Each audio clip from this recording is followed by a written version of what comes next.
سلام، حالتون خوبه؟ بعضیا میگن ما بچه که بودیم یه قصه‌ای برای ما تعریف میکردن شبایی که میخواستیم بخوابیم که آدم زرل ترک میشد. زرل ترک که میدونین چیه.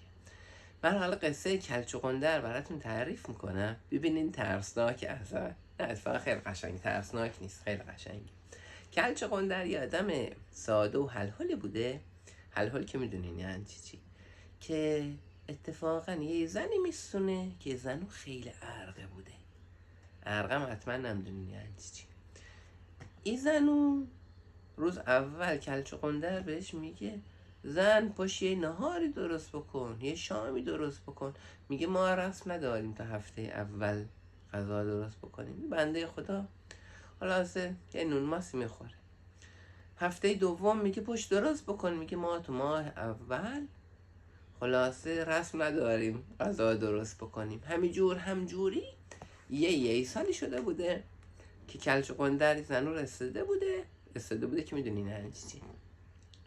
این زنو رسیده بوده و این زنو اصلا غذا درست نمیکرده، دست به آب سیاه‌سفیدم نمیزده. خلا یادم رفت میخواستم کالمونی بکنم سرم ما این بکنم سرم ادامهش بدم.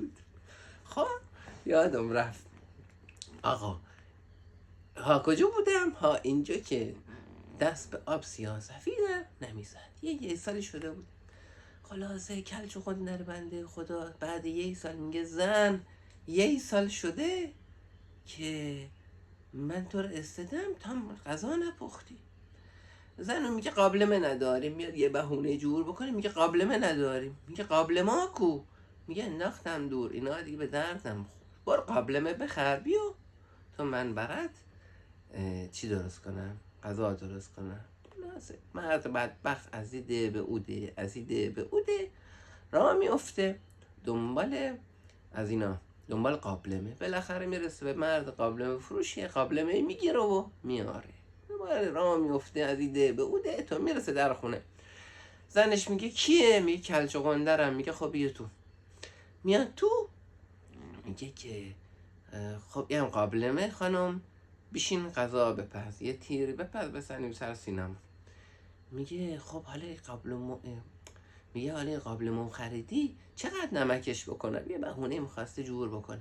میگه خانم این حرفا چیه؟ چقدر نمکش بکنم؟ دیگه نمکش بکن دیگه. میگه نه، هر قابلمه یه اندازه خودش داره.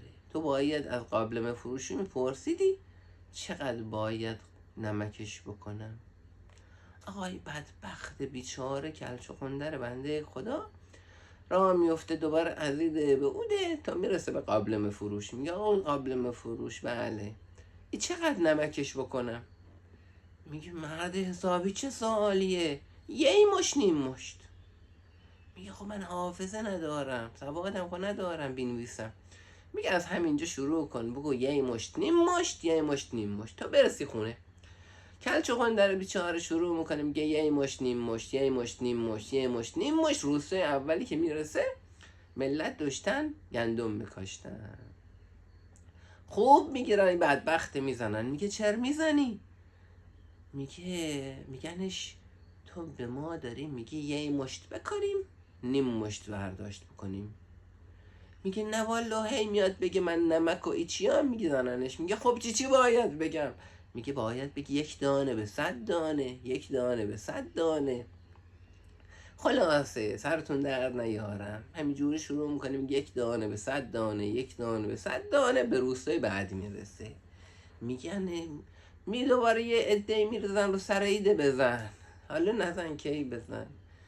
میگن تو باید بگی ها ما یه نفرمون مرده، تو داری میگی 1 دانه به 100 دانه. تو میگی یه دونتون مرد 100 تا دونتون بمیره. میگه چی باید پس بگم؟ میگه باید بگی ایشالله غم آخرتون باشه، ایشالله غم آخرتون باشه دیگه نبینمتون توی روزگار. این بدبخت روسیا، بدبخت کلچ و قندر راه میفته از اونجا میگه ایشالله غم آخرتون باشه دیگه نبینمتون توی روزگار. همینجور میگه ده بعدی و عروسی بوده. خلاصه میگیرن خوبی بدبخت دوباره میزنن، میگنش تو باید بگی ایشالله به شادی، به به ایشالله به شادی. خلاصی بدبختم شروع میکنه میگه ایشالله به شادی، به به ایشالله به شادی اینا، تا میرسه در خونش، در میزنه و تق تق در میزنه و زنش میگه کیه؟ این میگه منم. زنش خب میدونسته کلج و قندره، دنبال بهونه میگشته غذا نپزه، میگه تو کی هستی حالو؟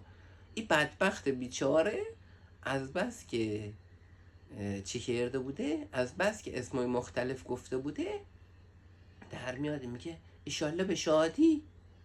میگه کی هستی؟ میگه ایشالله به شادی. وای چی به اسم بهش یادش رفته. خلاص زن و راهش نمده تو خونه بدبخت. این هم میره تو تون همون. تون همون میدونه این چیه؟ تون همون برام بنویسین. اگر کی گفت تون همون کجان؟ میره تو تون همون بخوابه شب.